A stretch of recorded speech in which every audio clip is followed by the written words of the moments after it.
There's nothing quite like Australia in summer. What a tableau. The sky such a deep blue and completely cloudless almost every day. Breakfast had been left on a table by the maid, and I sat at the window and watched the to-in and fro-in of life in the distance, something I was no longer part of, as I downed my first glass of orange juice. I had not always been a person of routine, but since my fall I'm on a heavy medication regime that I must take with breakfast, also not something I used to partake of. Nonetheless, this new discipline strangely gave me, in my old age, a rhythm that I rather enjoyed. This morning I heard an unusual bird call. Oh, it's very distinctive.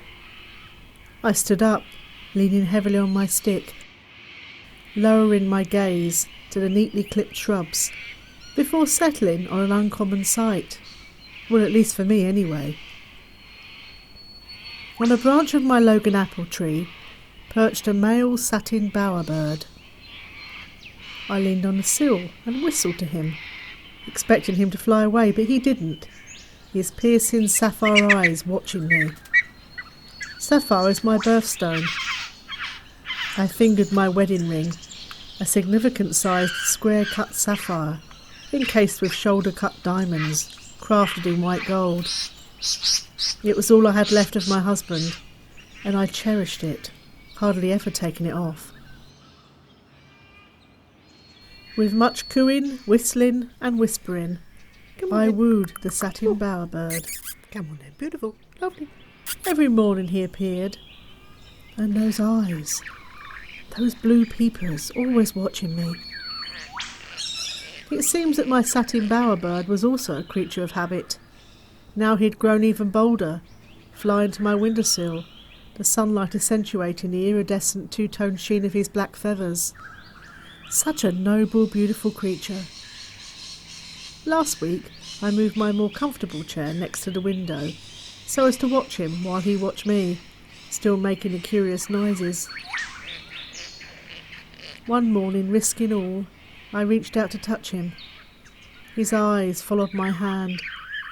I stroked the edge of his wing before boldness overcame me, and I nuzzled my finger in between the softer underfeathers. He didn't stir or take fright, and for that I rewarded him. Now he has his own breakfast, a plate of shiny mango for my grateful fumblings and his unerring company.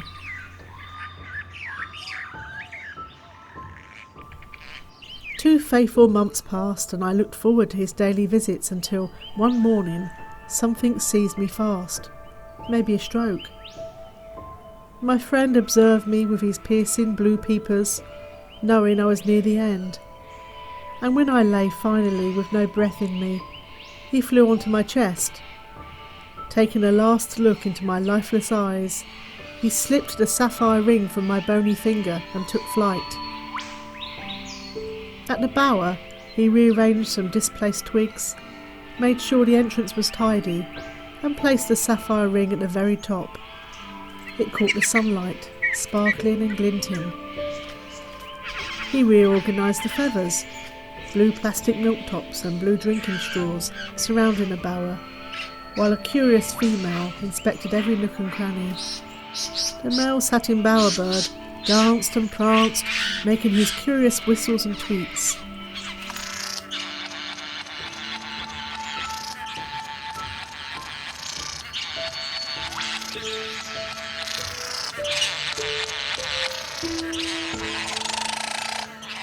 Satisfied with his work, she lowered her brown feathered body while he climbed on her back, and nature took its course. The sapphire ring was used to adorn many adaptations of bowers, until one day a walker passing through saw it and stole it. He used it to propose to his fiancée, who accepted, but she lost the ring while on their honeymoon.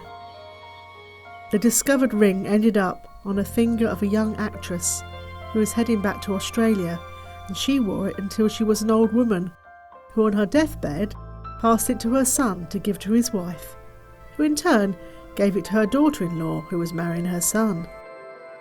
The mother said to the bride, "I haven't got anything borrowed or new, only something old and something blue." Kreska World.